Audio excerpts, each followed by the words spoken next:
Happy Tuesday and welcome to another edition of WBAG Sports Off the Bench. I'm your host, Vance Ballard, and we've got a fun show in store for you today. Going to be the first of our new format. Going to turn this into more of a true podcast style of show with some more uploads throughout the week, bringing you guys some more content, keeping you more up to date with what's going on in and around Alamance County throughout the sports world.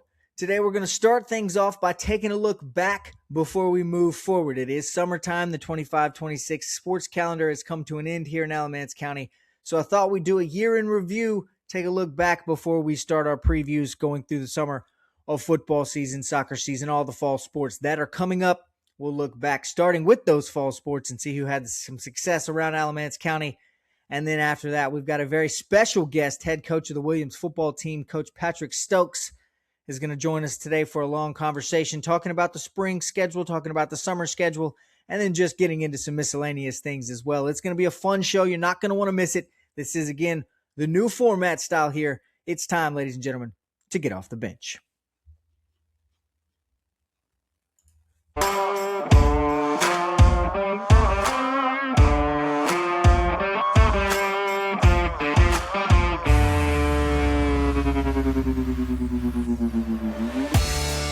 It's time to get off the bench with WBAG Sports, Alamance County's premier sports coverage since 1947.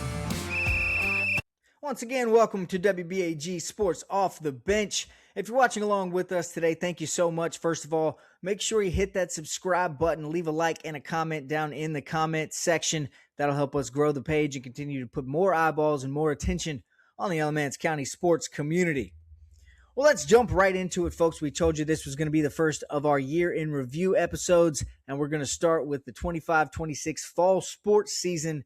And what a season it was here in Alamance County. A successful one all around, especially on the soccer pitch. We'll start right there with the men's soccer season. The Western Alamance Warriors capped off their second consecutive state championship on the soccer field with a 29-0 season running through the 5A classification, including the Mid-Carolina Conference here at home. They were able to do so, only allowing 5 goals all year in conference play, led by the senior leadership, the skills, the discipline, the quality goalkeeping of Eamon Hips. And unfortunately, the Western Alamance community had to experience a tragic loss of Eamon all too early. Our thoughts and prayers are definitely still with his family, his friends, that entire Western Alamance community. He was a great athlete, a great soccer player on the field, and helped lead his team to back-to-back state championships. Again, thoughts and prayers, our condolences are still with the family here from WBAG Sports.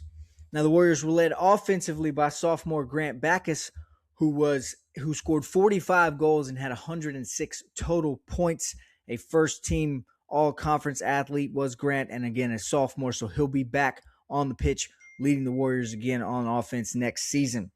This team, again, I told you 29-0. It doesn't just stop there, though. They haven't lost a soccer game since August 19th of 2025. They are well on their way to an unprecedented winning streak, and they only had 7 seniors on the roster, so things shouldn't really drop off going into next year. They should be right back into form.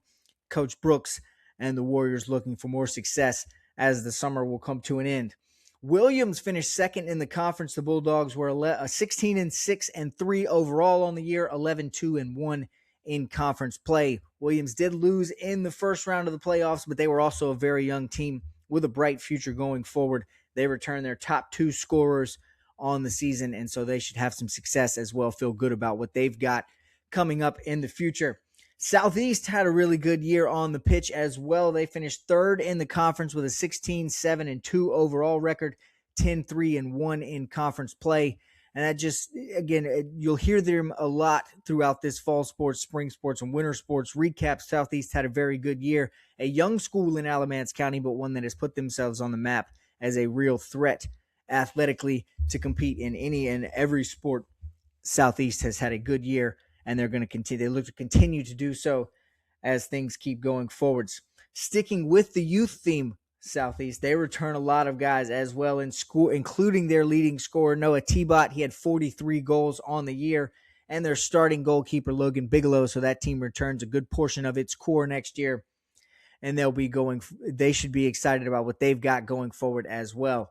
It was a bit of a down year for the rest of the conference on the pitch, but some wins were still had. Some bright moments were brought from everybody, and so each of these teams should have a good head on their shoulders, a good mindset going forwards into next season as the summer arrives and we now get into summer workouts, and we're about to start the preparation for the fall season. All of these soccer teams should feel pretty good about where they've got, and we'll keep our eye on the Western Alamance Warriors, as they have, again, I mentioned, haven't lost since August 19th of 2025. They won 29 in a row last year, so we'll see what kind of success they can continue to have once the clock strikes August and we get back to business on the pitch. Now, in the volleyball gym, we also had some success on the court, but the lone non-Alamance County team was the one to be the most successful. They came out on top. That's the Person High School Rockets. They finished with a 25-4 overall record, a 16-0 undefeated conference record. Not only did they not lose a match, they didn't drop a set in conference play. The Rockets had a fantastic year, one of the top teams in the entire state, in the entire 5A classification. Person made it all the way to the fourth round of the playoffs, losing to what would be the eventual state champions, Seaforth. But a fantastic year led by Peyton Hogan, who the senior eclipsed the 1,000 career kill marks this past season. So congratulations to her, a star athlete out there at Person. And again, coming up in second in the conference, we talked about Southeast. The fall sports season stays strong with the Stallions. They put together a 16-9 overall record on the volleyball court, 11-4 in conference play. Again, that earns them the second place in the conference. And a trip to the playoffs after a first round victory. The first volleyball playoff victory in school history was captured this year. So congratulations to the Stallions for that. They were put out in the second round after that first playoff victory, but they return a lot of players for next year as well. Sticking with that youth theme, it's not just soccer, it's all sports in Alamance County. A lot of young teams all throughout the county here. Southeast volleyball team being one of them. They'll return a lot of players. A lot of their core will come back next season. They should be fun to watch, and it should be exciting going forward. Western Alamance was able to knock down a third-place finish on the volleyball court, got a first-round playoff win as well, did Western. They were knocked out in the second round, but just another Alamance County team making some noise, having some success in the playoffs there with the Western volleyball team. Southern and Eastern finished 4-5 in the conference, but they also were able to get a playoff win. Just speaking to some of the quality here in Alamance County, it's a tough conference. It's not easy to win. You've got Person going undefeated, and then you've got teams 2, 3, 4, and 5 all getting first-round playoff victories in the conference. So that just speaks to the quality of play here in and around Alamance County. Volleyball is in a very good spot in this conference. I've mentioned a lot of these teams are very young and will get a lot of their core production back. I know Peyton Hogan is going to be leaving from Person, so that'll be someone they've got to replace. But the rest of this conference should get a lot of their core members back. It should be a very fun volleyball season coming up on the other side of this summer break. The rest of the fall sports, they went pretty well as well. We've got golf, cross country, and tennis. We're going to wrap those up before we get into what is the big one. That's football. We'll recap the football season as well. Western Alamance senior golfer Ashton Whitfield caps off her senior year, her high school golf career, with a fifth-place finish at the 5A state championships over the year. It was over the fall season. Was reduced down to 27 holes, but Ashton was able to clinch that top 5 spot by shooting an 88 and a 40 in those 2 rounds. Very good golf played from her. Very good success had there. Another Western Alamance athlete showing that they can shine in the fall season. On the cross-country track, seniors Easton Freeman and Max Thomas of Williams finished 1-2 in the conference championship meet, helping Williams capture that team cross-country title on the men's side. Southeast girls won the team cross-country championship, but Western freshman Kennedy Ramsey won the individual, and she was crowned Female Runner of the Year for the cross-country season here in Alamance County as well. Again, Western has had a very good year throughout all the sports, especially their fall sports. They were able to succeed in several things, including the tennis court. Western's Lady Warriors team went undefeated in conference play.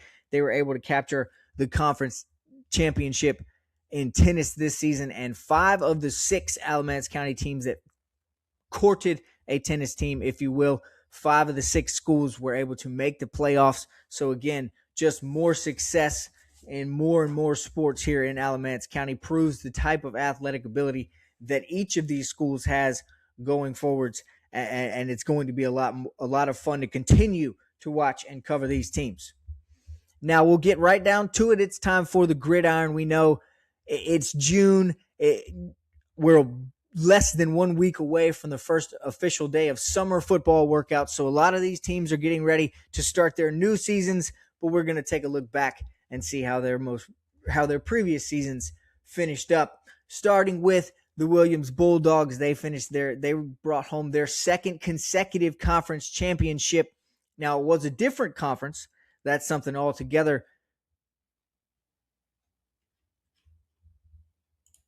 Once again, welcome to WBAG Sports Off the Bench. If you're watching along with us today, thank you so much. First of all, make sure you hit that subscribe button, leave a like and a comment down in the comment section.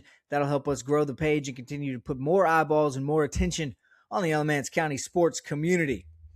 Well, let's jump right into it, folks. We told you this was going to be the first of our year in review episodes, and we're going to start with the 25-26 fall sports season.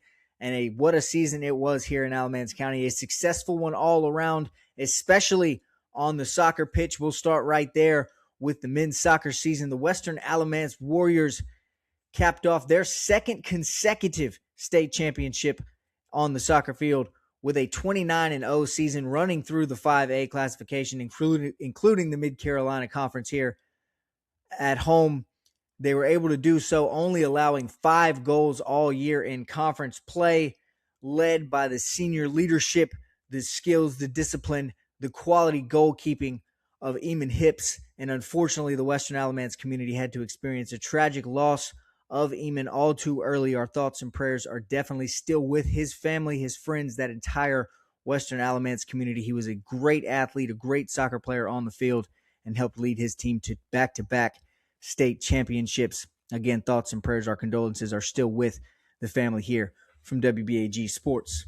Now, the Warriors were led offensively by sophomore Grant Backus, who scored 45 goals and had 106 total points. A first-team all-conference athlete was Grant, and again, a sophomore, so he'll be back on the pitch leading the Warriors again on offense next season. This team, again, I told you 29-0. It doesn't just stop there, though. They haven't lost a soccer game since August 19th of 2025. They are well on their way to an unprecedented winning streak, and they only had 7 seniors on the roster, so things shouldn't really drop off going into next year. They should be right back into form. Coach Brooks and the Warriors looking for more success as the summer will come to an end. Williams finished 2nd in the conference. The Bulldogs were 16-6 and 3 overall on the year, 11-2-1 in conference play. Williams did lose in the first round of the playoffs, but they were also a very young team with a bright future going forward. They returned their top 2 scorers on the season, and so they should have some success as well, feel good about what they've got coming up in the future. Southeast had a really good year on the pitch as well. They finished 3rd in the conference with a 16-7-2 overall record, 10-3-1 in conference play. And that just, again, you'll hear them a lot throughout this fall sports, spring sports, and winter sports recap. Southeast had a very good year. A young school in Alamance County, but one that has put themselves on the map as a real threat athletically to compete in any and every sport. Southeast has had a good year, and they're going to continue. They look to continue to do so as things keep going forwards. Sticking with the youth theme, Southeast, they return a lot of guys as well in school, including their leading scorer, Noah T-Bot. He had 43 goals on the year, and their starting goalkeeper, Logan Bigelow. So that team returns a good portion of its core next year, and they should be excited about what they've got going forward as well. It was a bit of a down year for the rest of the conference on the pitch, but some wins were still had. Some bright moments were brought from everybody, and so each of these teams should have a good head on their shoulders, a good mindset going forwards into next season as this as the summer arrives and we now get into summer workouts and we're about to start the preparation for the fall season, all of these soccer teams should feel pretty good about what they've got, and we'll keep our eye on the Western Alamance Warriors as they have, again, I mentioned, haven't lost since August 19th of 2025. They won 29 in a row last year, so we'll see what kind of success they can continue to have once the clock strikes August and we get back to business on the pitch. Now, in the volleyball gym, we also had some success on the court, but the lone non-Alamance County team was the one to be the most successful. They came out on top. That's the Person High School Rockets. They finished with a 25-4 overall record, a 16-0 undefeated conference record. Not only did they not lose a match, they didn't drop a set in conference play. The Rockets had a fantastic year, one of the top teams in the entire state, in the entire 5A classification. Person made it all the way to the fourth round of the playoffs, losing to what would be the eventual state champions, Seaforth, but a fantastic year led by Peyton Hogan, who the senior eclipsed the 1,000 career kill marks this past season. So congratulations to her, a star athlete out there at Person. And again, coming up in second in the conference, we talked about Southeast. The fall sports season stays strong with the Stallions. They put together a 16-9 overall record on the volleyball court, 11-4 in conference play. Again, that earns them the second place in the conference. And a trip to the playoffs after a first round victory. The first volleyball playoff victory in school history was captured this year. So congratulations to the Stallions for that. They were put out in the second round after that first playoff victory, but they return a lot of players for next year as well. Sticking with that youth theme, it's not just soccer, it's all sports in Alamance County. A lot of young teams all throughout the county here. Southeast volleyball team being one of them. They'll return a lot of players. A lot of their core will come back next season. They should be fun to watch, and it should be exciting going forward. Western Alamance was able to knock down a third-place finish on the volleyball court, got a first-round playoff win as well, did Western. They were knocked out in the second round, but just another Alamance County team making some noise, having some success in the playoffs there with the Western volleyball team.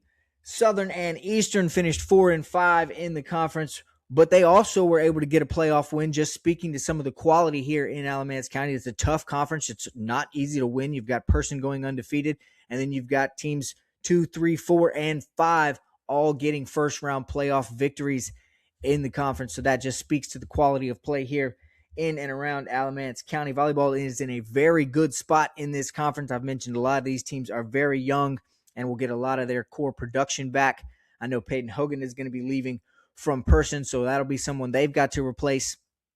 But the rest of this conference should get a lot of their core members back. It should be a very fun volleyball season coming up on the other side of this summer break. The rest of the fall sports, they went pretty well as well. We've got golf, cross country, and tennis. We're going to wrap those up before we get into what is the big one. That's football. We'll recap the football season as well. Western Alamance senior golfer Ashton Whitfield caps off her senior year, her high school golf career, with a fifth-place finish at the 5A state championships over the year. It was over the fall season, was reduced down to 27 holes, but Ashton was able to clinch that top 5 spot by shooting an 88 and a 40 in those 2 rounds. Very good golf played from her. Very good success had there. Another Western Alamance athlete showing that they can shine in the fall season. On the cross-country track, seniors Easton Freeman and Max Thomas of Williams finished 1-2 in the conference championship meet, helping Williams capture that team cross-country title on the men's side. Southeast girls won the team cross-country championship, but Western freshman Kennedy Ramsey won the individual, and she was crowned Female Runner of the Year for the cross-country season here in Alamance County as well. Again, Western has had a very good year throughout all the sports, especially their fall sports. They were able to succeed in several things, including the tennis court. Western's Lady Warriors team went undefeated in conference play. They were able to capture the conference championship in tennis this season, and 5 of the 6 Alamance County teams that courted a tennis team, if you will, 5 of the 6 schools were able to make the playoffs. So again, just more success in more and more sports here in Alamance County proves the type of athletic ability that each of these schools has going forwards, and it's going to be a lot of fun to continue to watch and cover these teams. On to the football field, and what a season it was here in Alamance County. Led by the Williams Bulldogs, who captured their second consecutive conference championship, first Mid-Carolina Conference title, obviously, but second consecutive season in which they take home their conference championship, second consecutive season in which they did not lose a game in conference play. A 10-2 overall record for the Bulldogs. Their first season as a 6A school would have to be considered a success. They were knocked out of the playoffs in the second round after a hard-fought battle, but still a lot to build from and a lot of good things that took place on the field last year. Kieran Fuller, the quarterback of the Bulldogs, was named Offensive Player of the Year in the conference, and Coach Patrick Stokes was awarded the Coach of the Year title. And you'll hear a lot more about the Bulldogs, their spring schedule, and things like that coming up in the interview with Coach Stokes in just a few minutes. But I'll say it now, expect them to be right back to their regular form come August. Don't expect much of a drop-off. The Bulldogs will be another formidable opponent in this conference going forwards next year. Now, led by Coach Jonathan Hester, the Southern Patriots captured second place in the conference last year, going 8-4 overall, 6-1 in conference play. Obviously, the only loss coming to the Bulldogs. They were led offensively by sophomore Sincere Thompson and his 1,511 rushing yards. Led the team, led the conference, one of the top backs in the state, and the sophomore will be back poised for an even stronger junior season coming up this year. Thompson returns. They get some of their core pieces back. There's some guys coming back from injury that were supposed to play some important positions last year that may fall into those places again this year. Coach Hester's team is poised to have another good season, and of course, they've got that offense that gives everyone troubles and can take you a long ways in high school sports if done right. And with a guy like Sincere Thompson, they can do it right. Coming in third place in what turned out to be Coach Jeff Snuffer's final season on the Warriors sidelines, Western Alamance clinched the third place spot in the conference with a 7-4 overall record, going 5-2 in conference play.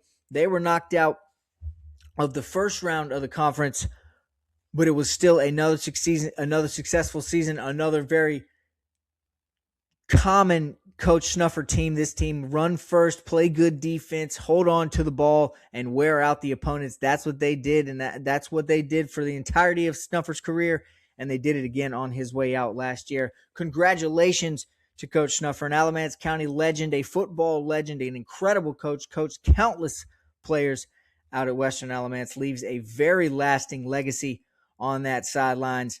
And congratulations to Coach Drew Hembritt, who's taken over for Coach Snuffer.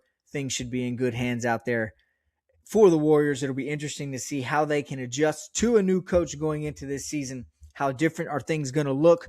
Those are questions that are going to be asked as we go forwards into the summer workouts. Now, Western does get their quarterback Ethan Oakley back, which will help make that transition to a new coach a lot easier and a lot smoother for the Warriors, but they will have to replace their leading rusher and all-purpose yard guy in Jordan Hall. He was their Mr. Everything last season, so it'll be interesting to see who's going to step into that role and how Western can replace that production going forwards into this year. The new school that we talked about, Southeast, we know they're still young in age, but they're getting more and more experience here in and around Alamance County. And last season, they were able to continue to add to that experience after two very strong seasons in the 2A classification. Their first 5A season should also be considered a success. They came in fourth in the conference. That's not the most glamorous sounding position, but 8-4 overall, 4-3. Both of those things above 500, staying above 500 in this Alamance County Conference, including Person, is not easy to do, but the Stallions were able to do so, and things should be right back where they left them going forwards this offseason. They'll get back their starting quarterback in Tyler Jackson, who's one of the most talked about athletes in Alamance County right now. He's very fluid. He's quickly rising up the recruiting ranks and getting some attention, as well as wide receiver Jet Gibbs, who is a very athletic, very fast young wide receiver, a rising junior who has quickly exploded onto the recruiting scene. He's got Carolina offers. He's got a lot of D1 attention.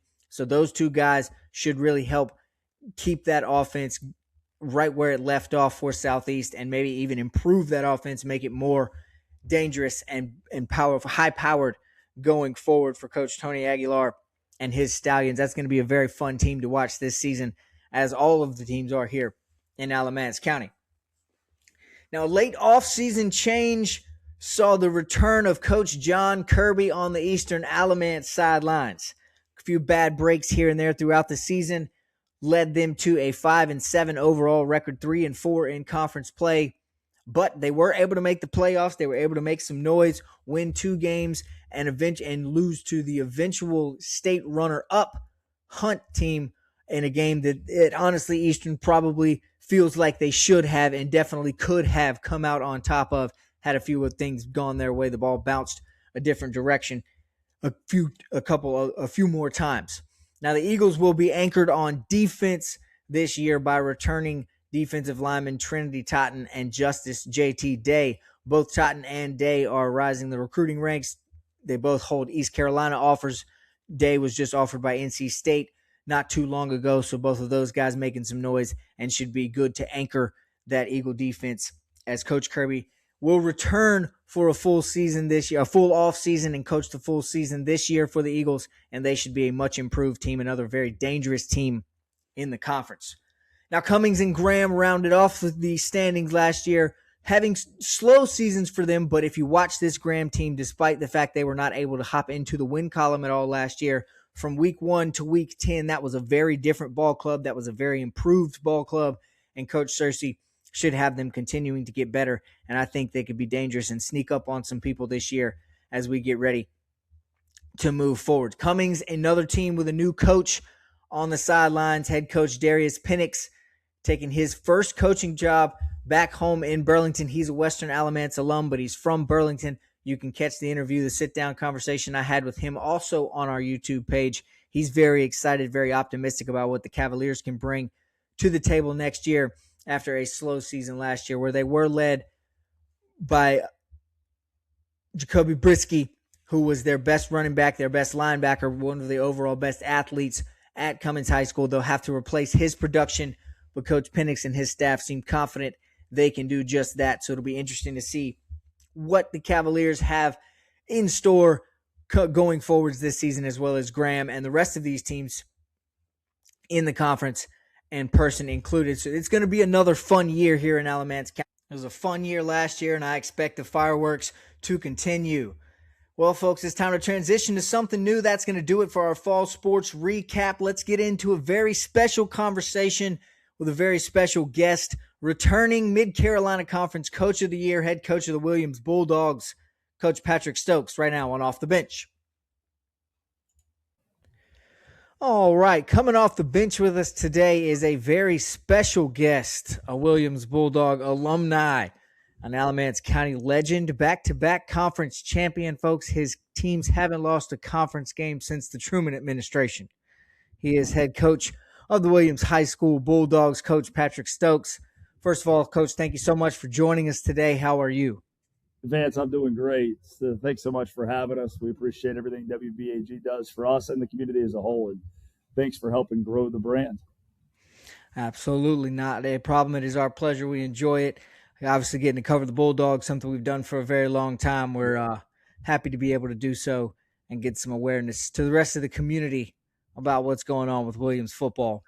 Yeah, great. Yeah, Vance, things are really good here at Williams. We're coming off the end of a school year. Mm-hmm. We're in a dead period right now. So the job that pays the bills is not head football coach. And that's true for everybody in this county.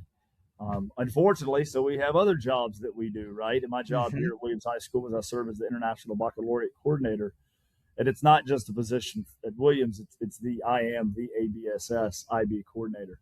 And so that's a pretty big deal. And we're fortunate to work with a couple hundred students in the program. We had our big celebration of excellence last night over at Front Street United Methodist Church. So it's exciting to see all those kids complete the program and be around greatness as they go off to the Ivy Leagues and places like Wake and Duke and UNC and to go see what they're going to do next. But so for me, it's been a busy time, but not a football time specifically right now. So that's okay. Yeah.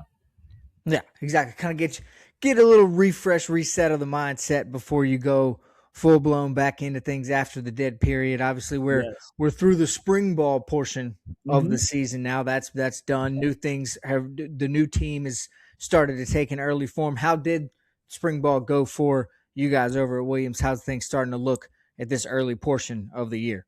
Vance, we faced a lot of challenges during spring football, to be honest. And I would love to lie and say it went great and every day was perfect. And I'll tell you that the challenges that we faced were not of our own and nothing we could do to really, have prevented it.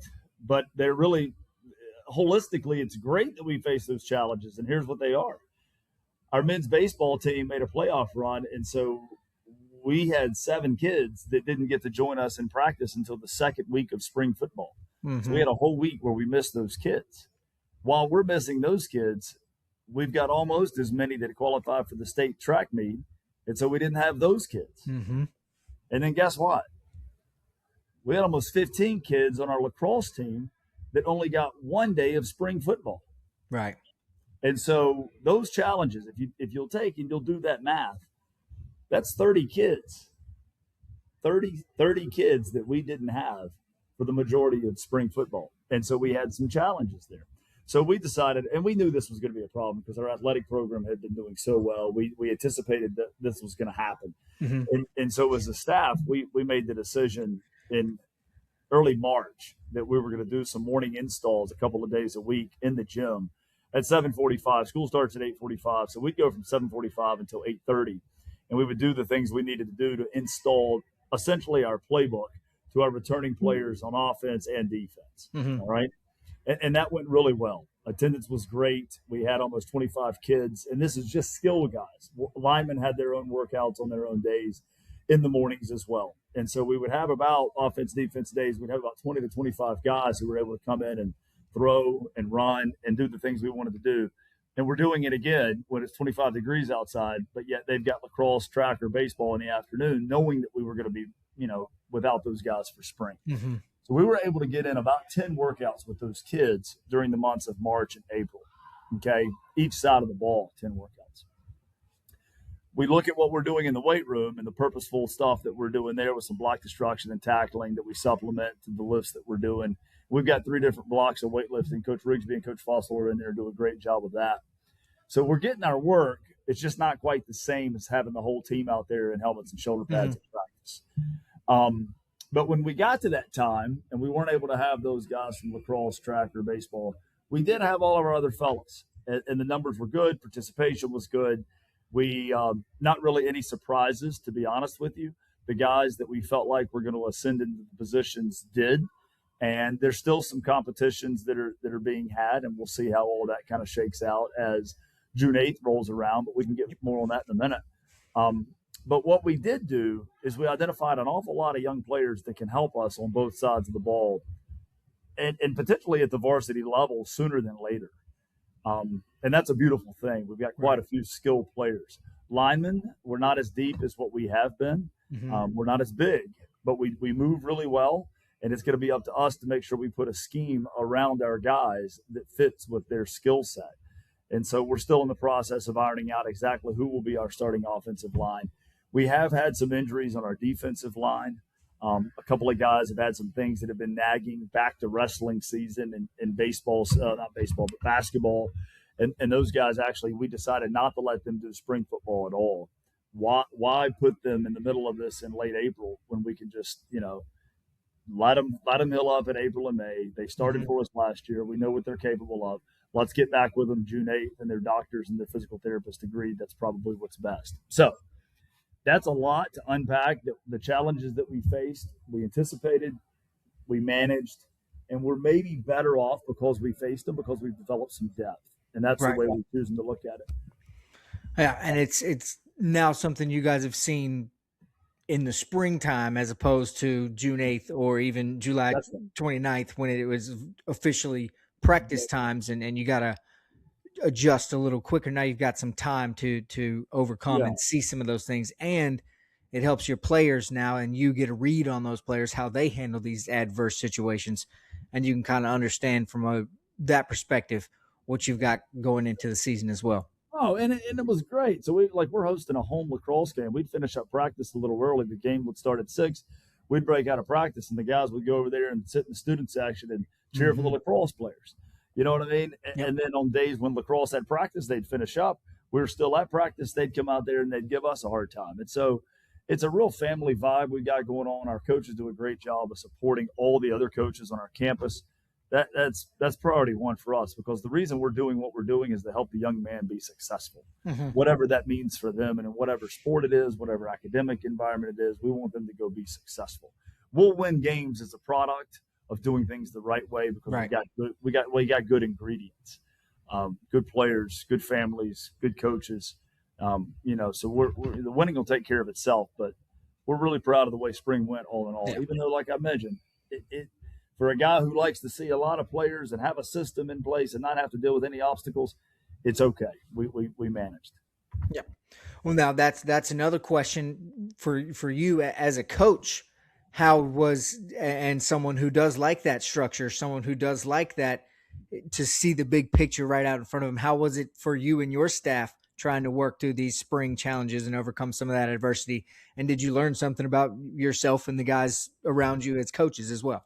Yeah, Vance, that's a great question. When you're missing so many players, and obviously we didn't have our freshmen with us because of the state rule that you can't, freshmen can't participate on the same field until they officially have passed the 8th grade and they're freshmen.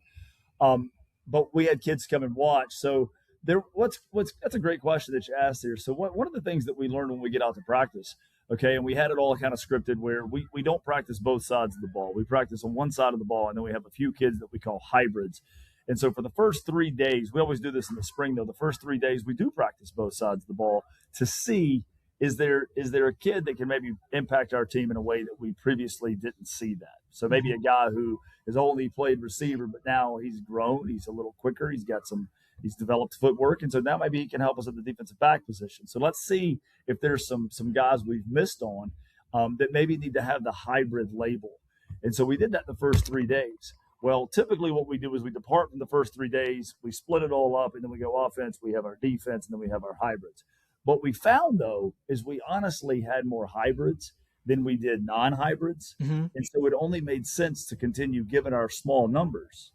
And even though you don't get as many reps when you do it this way, it made sense for us to continue to practice offense and to practice defense with all of our players. Right. And so we did, not to continue to use the word hybrid, which is a kid that plays both sides of the ball.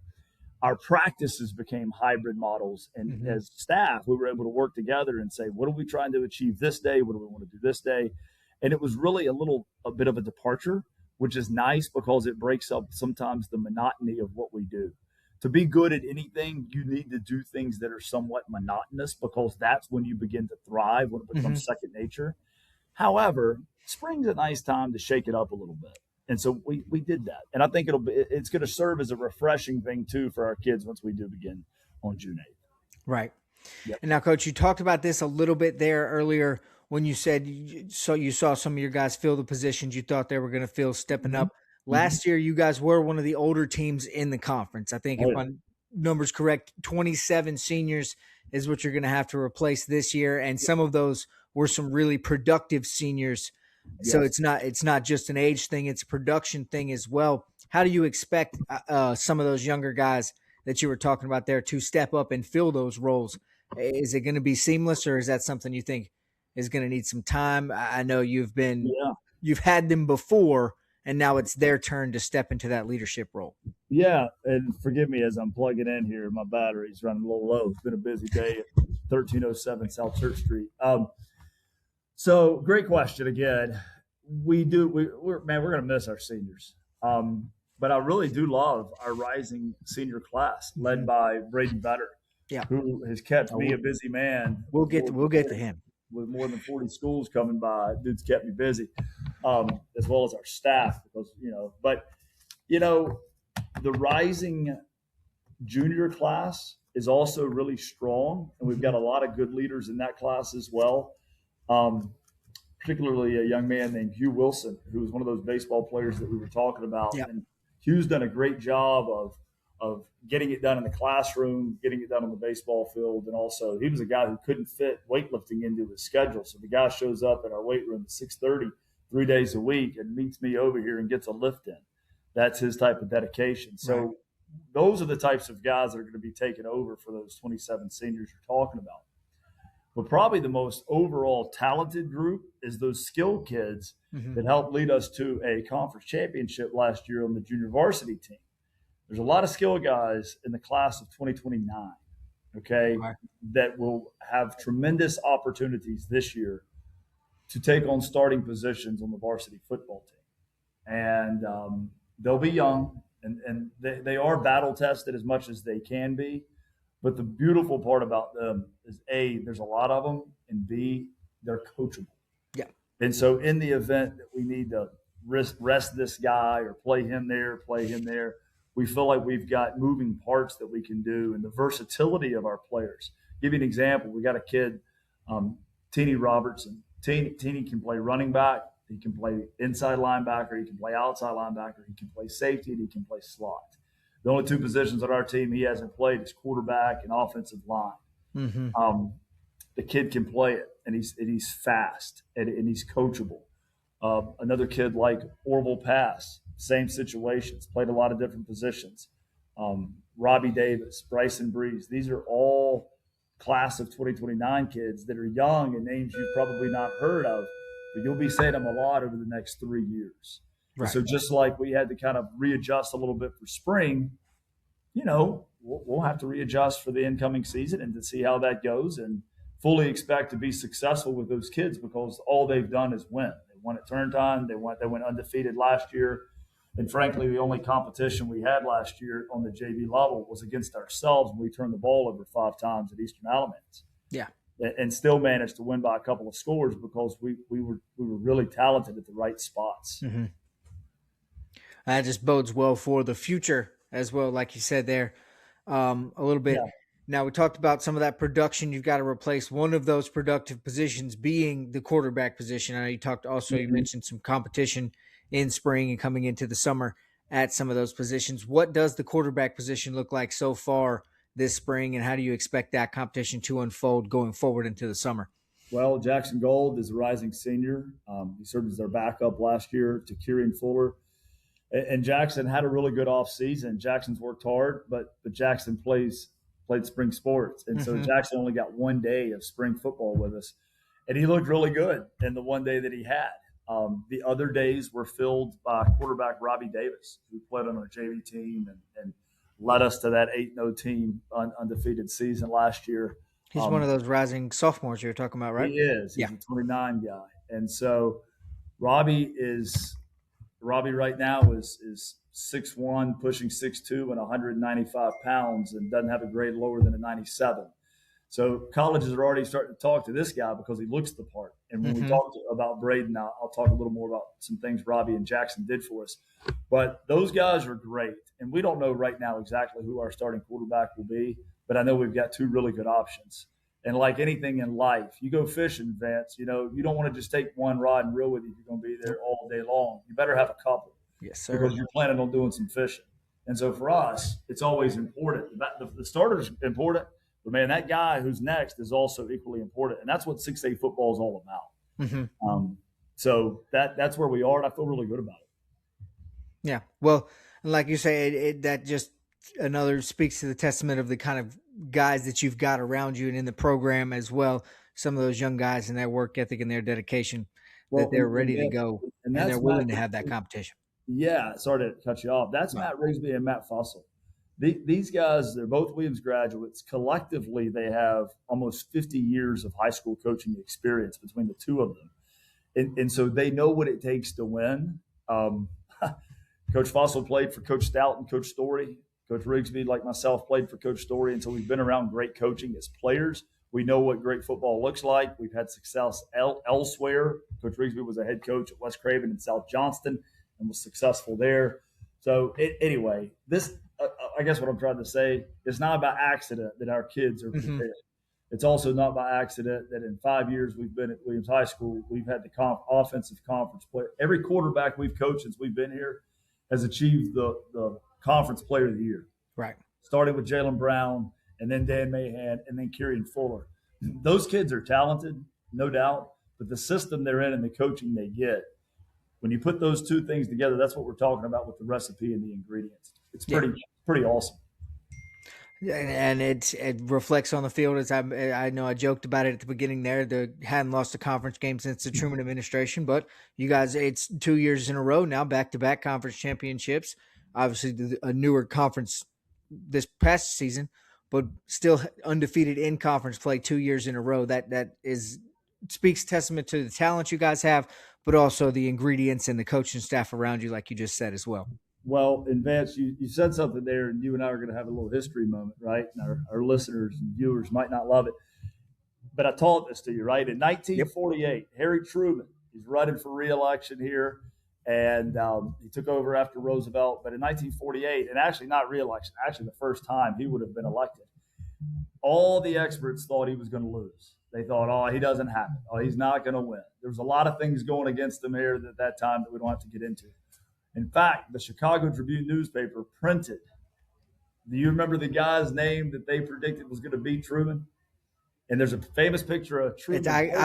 I'm looking at the picture of him holding it, but I can't remember the guy's name. Dewey defeats Truman. That's right. Dewey defeats Truman. It had that alliteration to it. So Dewey defeats Truman, and Harry Truman just smiled.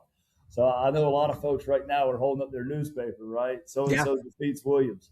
And they may. We've got a lot of work to do to get there, but we'll see what happens. We're just like Truman in 48, man. We're fired up about it. That's it. Now, you mentioned this date a couple times. You said the June 8th date a few times. Obviously, that's when the dead period comes to an end. That's when it becomes full go back to summer workouts. What does that summer schedule look like for you guys? Is it more of those morning sessions that you were talking about there, or is it strictly afternoon based when everybody can come together? Yeah, no. So June 8th, we put it out there, and we've got teacher work days and stuff that we got to manage around. So it fluctuates a little bit from day to day what we're doing. Also, the heat becomes a factor during that time of the year, and so you've either got to go early in the morning or late in the evening, right? But it's a combination of really four things that we do each day. We're here Monday through Thursday.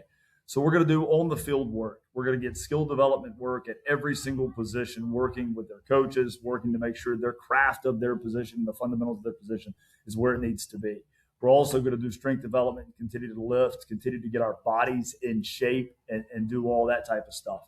There is an onboarding that happens with our incoming freshmen. It's kind of an orientation type thing where what they do in the weight room is a little bit different, and what they do on the field is a little bit different. And we actually use our players to help instruct that. Our coaches that are there, but our players help do some of that too. Now, not all of them, but if you'll think back to the youth camp days we used to have when we were at Eastern Alamance, there's a lot of learning that can happen, not just for the student, but for the teacher once I'm helping other people and developing that bond and that relationship between and that standard of expectation for our current freshmen and our current seniors. That's a beautiful thing.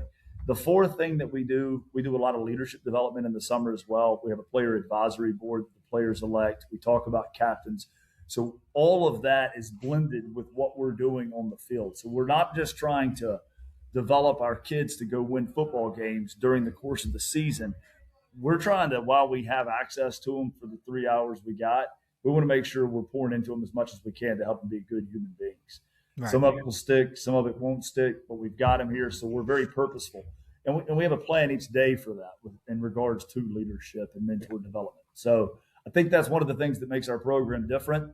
And if I can be honest, too, I think that's one of the things that some kids that have left us in the last couple of weeks didn't necessarily enjoy that part of it.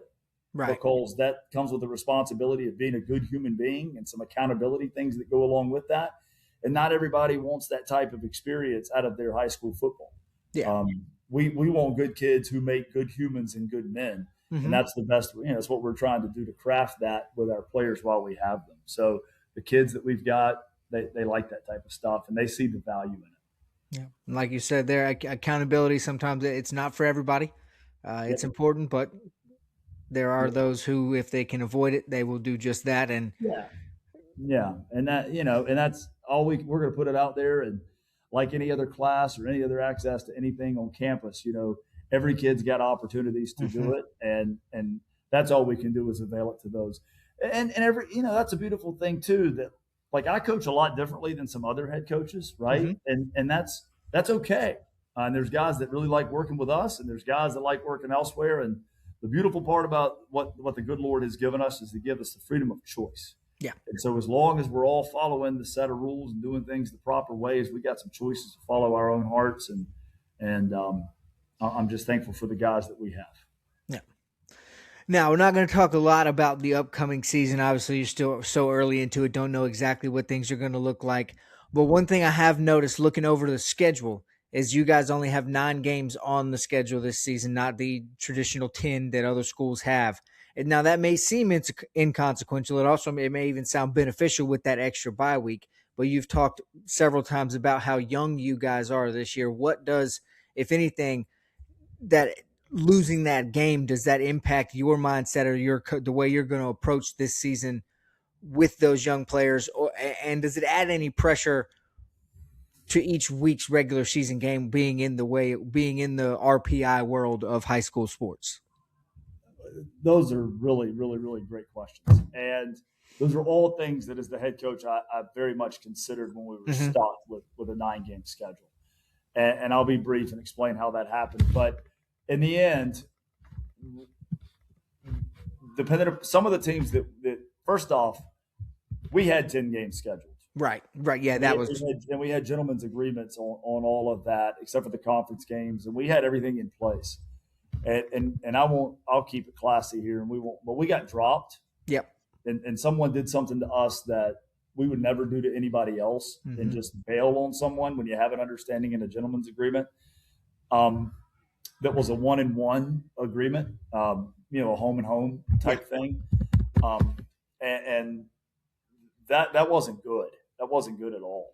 And so we're sitting there stuck in a place at a time when schedules were done, not this spring, Vance, they were done last spring. This stuff was established in the late winter of 24. Right, especially these non-conference games, which happens to be what we're they're always talking about at the moment. A 2-year deal. And so in December of 24 was when all these decisions were made. We find out in late March of 26 that this team doesn't want to play us. And so we're stuck. Yeah. And so we had 4 options.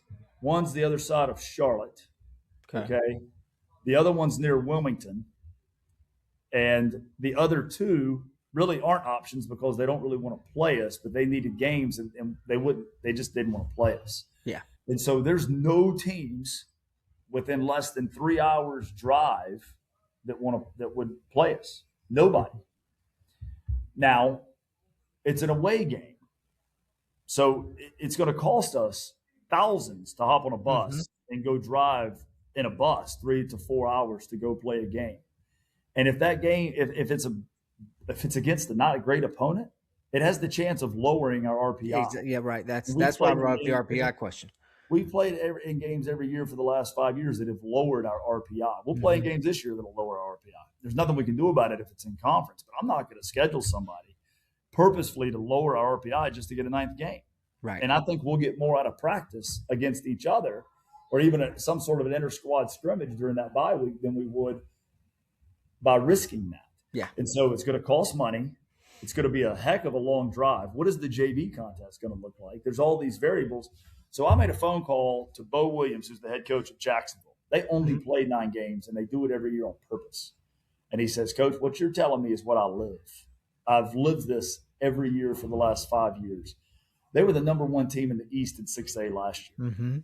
So as long as you take care of business in regular season, that game does not hurt you.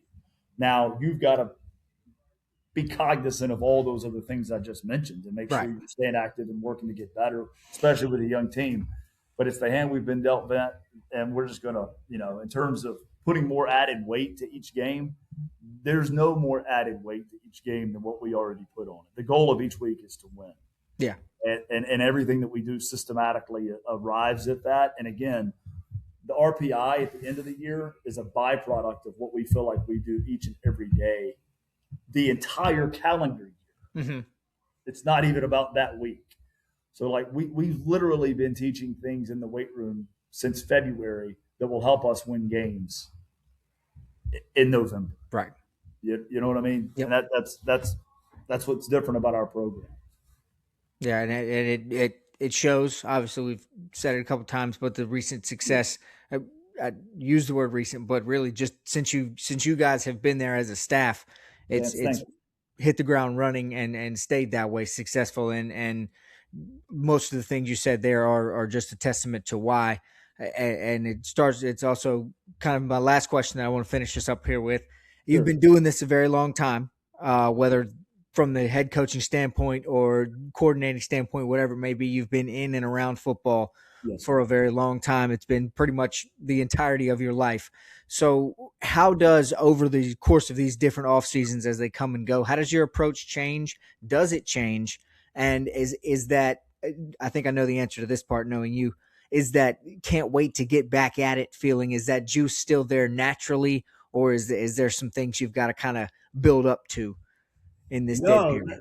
Yeah. And that's man, Vance, you really did your homework on these questions, dude. I can tell you put in some work yourself, but I think that's a great question because the seasons of my life change. And to quote Joe Ehrman, who was a coach when I was a young guy, this guy coached with the Indianapolis Colts, and I went to a thing, and he talked about your why. What is your why?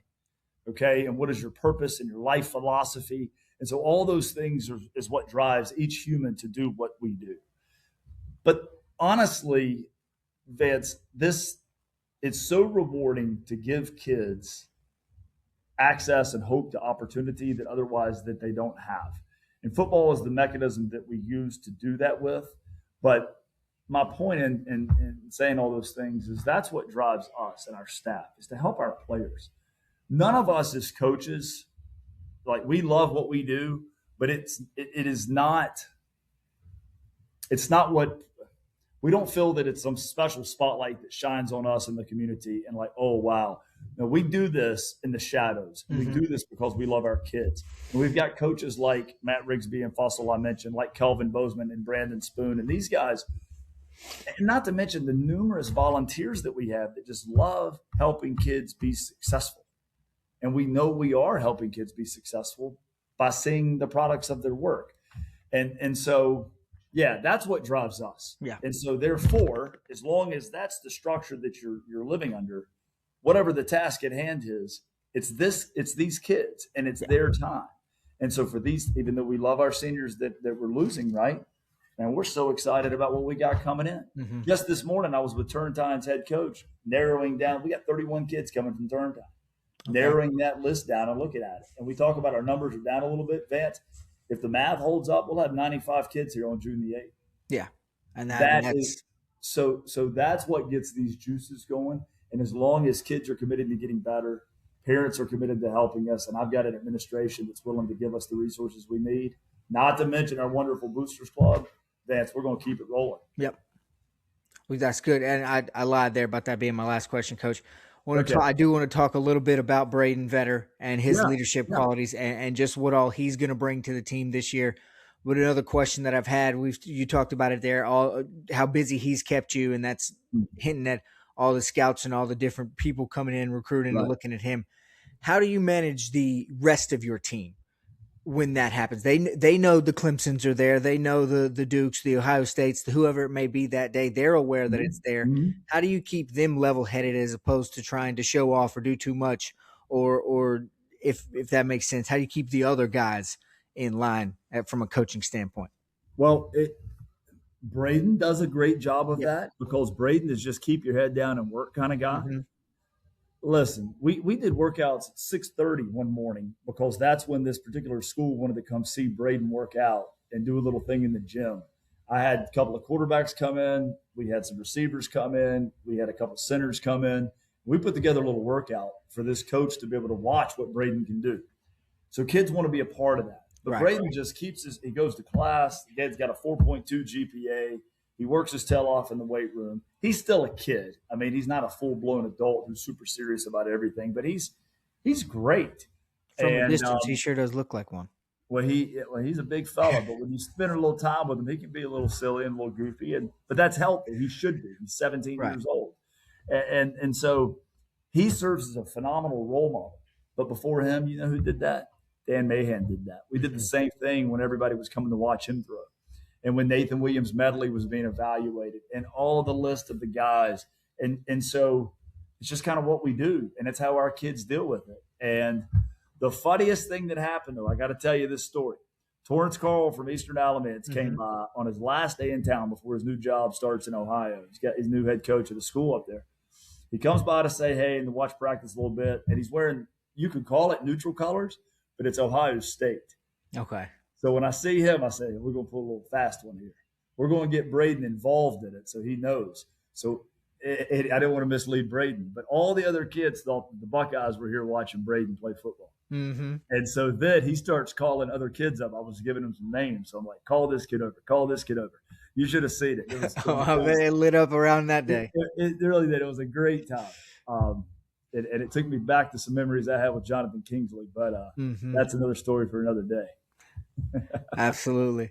Well, Coach, again, thank you so much. This has been awesome. We're looking forward to the Bulldogs season. WBAG, as always, is going to be proud to cover it and be there, be the voice of the Bulldogs.